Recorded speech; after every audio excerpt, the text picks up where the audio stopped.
Hi students, இப்போ நம்ம பார்க்கக்கூடிய ஒரு சிம்பிள் கணக்கு. எடுத்துக்காட்டு 2.15, அதாவது 2.15 அப்படின்னு சொல்லலாம். உங்கள் பள்ளிக்கூடம் உங்கள் வீட்டிலிருந்து 2 கிலோமீட்டர் தொலைவில் உள்ளது என கருதுக. வீட்டிலிருந்து பள்ளிக்கூடத்திற்கும் பின்னர் மாலை பள்ளிக்கூடத்திலிருந்து வீட்டிற்கும் வருகிறீர்கள் எனில் இந்நிகழ்ச்சியில் நீங்கள் கடந்து சென்ற தொலைவு மற்றும் அடைந்த இடப்பெயர்ச்சி என்ன? கேட்கறது தொலைவு கேட்கறாங்க, அதே மாதிரி இடப்பெயர்ச்சி ஏற்கனவே நான் எக்ஸ்பிளைன் பண்ணிட்டேன் இல்லையா? சரி, சோ பாப்போம். ஃபர்ஸ்ட் நம்ம தீர்வுக்கு வந்துருவோம் டைரக்டா. ஆனா அதே நேரத்துல நம்ம ஒரு டயக்ராம் சிம்பிள் எங்க வரைஞ்சிரும். சரியா? எஸ், முதல்ல நமக்கு வீடு. சோ இது வீடு. சரியா? சோ உங்கள் பள்ளிக்கூடம் உங்கள் வீட்டிலிருந்து 2 கிலோமீட்டர் தொலைவில் உள்ளது. அப்ப இது வீடு, கொஞ்சம் தள்ளி இந்த இடத்துல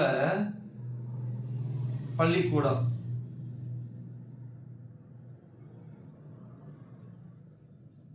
சரி, இது எவ்வளவு தொலைவு அப்படின்னா, இங்க இருந்து வீட்டில இருந்து பள்ளிக்கூடத்திற்கு போகக்கூடிய தொலைவு 2 கிலோமீட்டர். சரியா?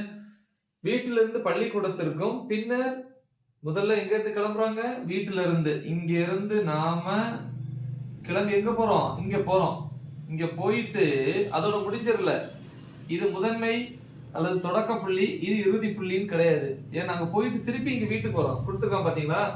வீட்டில இருந்து பள்ளிக்கூடத்திற்கும் ஃபர்ஸ்ட், பின்னர் மாலை பள்ளிக்கூடத்திலிருந்து வீட்டிற்கும் வருகிறீர்கள். அப்ப இங்க இருந்து திருப்பி நடந்து திருப்பி எங்க வரீங்க? வீட்டுக்கு வரீங்க. இப்ப நீங்க இங்க கிடையாது, எங்க இருக்கிறீங்க? இந்த இடத்துலதான் இருக்கீங்க. சரியா? ஓகே, வீட்டுக்கு வருகிறீர்கள் எனில் இந்நிகழ்ச்சியில், அதாவது இந்த மொத்த நிகழ்வுல நீங்கள் கடந்து சென்ற தொலைவு எவ்வளவு தூரம் கடந்து செஞ்சீங்க?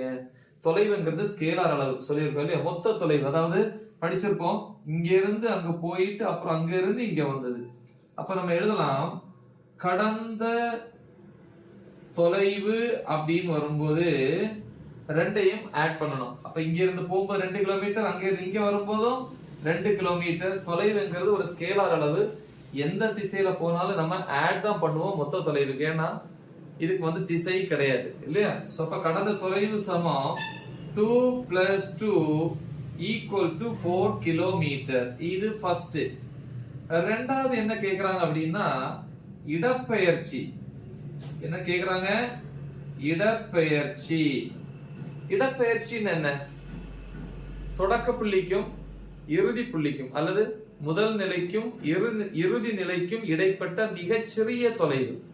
இப்ப இது முதல் நிலை, அப்புறம் இப்படியே போயிட்டு இங்க வந்தீங்க, இது இறுதி நிலை இல்லையா? ஆனா இது தூரம் அதிகம். கரெக்டா? மிகச்சிறிய தொலைவுன்னா இந்த ரெண்டு கிடையாது. இப்படி எடுத்தா தொலைவு அதிகம். அப்ப இது முதல் நிலை, இது இரண்டாம் நிலை, ரெண்டும் ஒரே இடத்துல தானே இருக்கு. அப்ப ஒரே இடத்துல இருக்கும்போது இடப்பெயர்ச்சி என்ன? 0. என்ன சொல்லியிருக்கோம் இல்லையா? என்னது? முதல் நிலைக்கும் இறுதி நிலைக்கும் இடைப்பட்ட மிகச்சிறிய தொலைவு. இது அதிகமான தொலைவு, சிறிய தொலைவு. அப்ப இடப்பெயர்ச்சி 0. ஏன்னா இடப்பெயர்ச்சி ஒரு வெக்டார் அளவு. அப்படி எழுதும்போது என்ன செய்யணும்? வலது பக்கமா போனா, அதாவது நேர எக்ஸ் அச்சுல போகும்போது மதிப்பை கூட்டிக்கணும் 2. எதிர் அச்சுல வரும்போது என்ன பண்ணிக்கணும்? மைனஸ் பண்ணிக்கணும். ஏன்னா திசை மாறும் போது கண்டிப்பா எதிர்குறி போடணும். -2 = 0 கிலோமீட்டர். புரியுதா? சோ இந்த டாபிக் ஏற்கனவே டிஸ்கஸ் பண்ணிருப்போம்.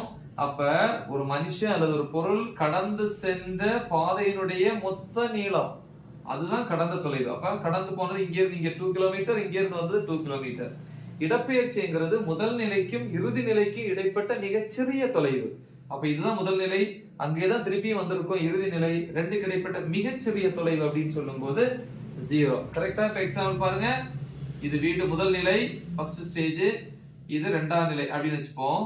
ஒருத்தர் இங்கே இருந்தெல்லாம் போயிட்டு இப்படி வராரு. கரெக்டா? இது அவர் கடந்து போன பாதை, அதனால இத தொலைவுன்னு சொல்லுவோம். இத தொலைவுன்னு சொல்லுவீங்க. ஆனா இடப்பெயர்ச்சிங்கிறது முதல் நிலைக்கும் இரண்டாம் நிலைக்கு இடைப்பட்ட இந்த சிறிய தொலைவு. இது இடப்பெயர்ச்சி அப்படின்னு சொல்லுவோம், மிகச்சிறிய தொலைவு. ஆனா இங்க நம்ம எங்க இருந்து கிளம்பி போனோமோ அதே இடத்துல திருப்பி வந்திருக்கோம். அப்ப 2 இடமும் ஒரே இடத்துல இருக்கு. அப்ப 2 ஒரே இடத்துல இருந்த தொலைவு இருக்காது இல்லையா? அதனால இடப்பெயர்ச்சி 0. சிம்பிளான ஒரு கணக்கு நல்லா தெளிவா பிராக்டிஸ் பண்ணுங்க. மறக்காம இது உங்க ஃப்ரெண்ட்ஸுக்கு ஷேர் பண்ணுங்க. All the best. தேங்க்யூ.